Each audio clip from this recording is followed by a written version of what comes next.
Сәлем көрермен, алда келе жатқан Наурыз мейрамы құтты болсын. Соған орай бүгін біз сіздермен талқаннан дайындалынатын жент дайындаймыз. Видеом сіздерге пайдалы болса, бағалауды ұмытпаңыз. Барлық керек ингредиенттер описаниеда толық көрсетілген. Ең алдымен талқанның үстіне қантымызды салып, араластырамыз.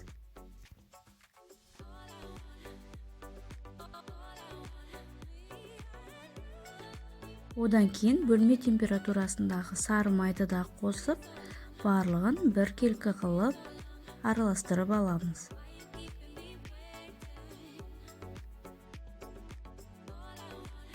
Қолмен де мыжып араластыруға болады. Енді үстіне сгущенкамызды құямыз. Одан кейін бал саламыз, яғни әсел саламыз.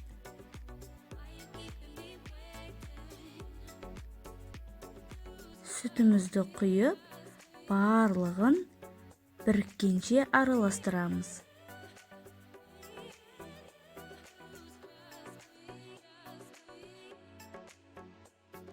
Біріккенін қолдарыңызбен мыжып, байқап көрсеңіздер болады.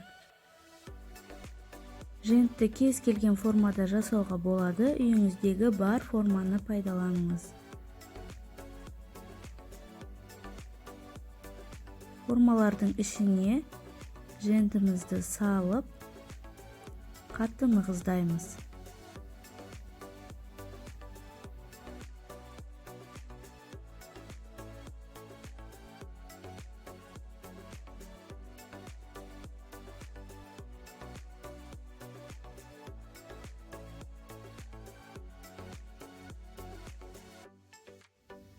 Формада кішкене тұра тұрсын. Келесі кезекте ең оңай түрі кәдімгі құрт біріктірген сияқты жентті қолымызға салып алып, мыжу арқылы формаға келтіреміз.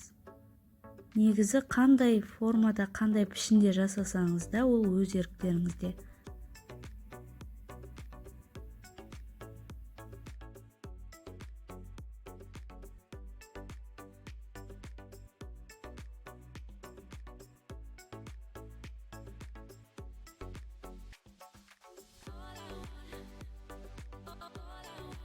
Дөңгелек тәрізді етіп жасауға да болады.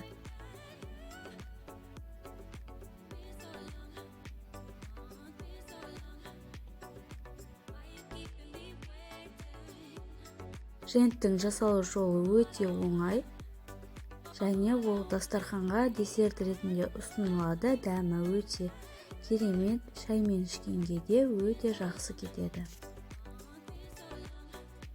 Формадағы жентті осылай қолымызбен ақырындап түсіріп аламыз. Барлық жентіміз дайын болды. Енді бұл жерде сіздер өздеріңіз қалауларыңызша негізі кишмиш қосып дайындауға да болады. Одан кейін шоколадқа да малып алсаңыздар болады. Ақ шоколад, қара шоколад өздеріңіздің қалауларыңызбен.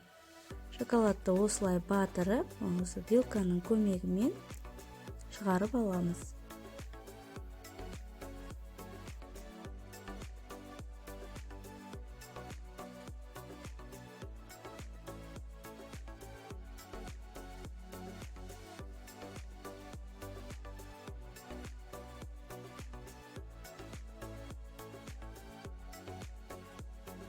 Бұл десертті Наурыз мейрамында әр қазақтың дастарханында тұру керек деп ойлаймын. Сондықтан сіздер де жасап, жақындарыңызды қуанта беріңіздер.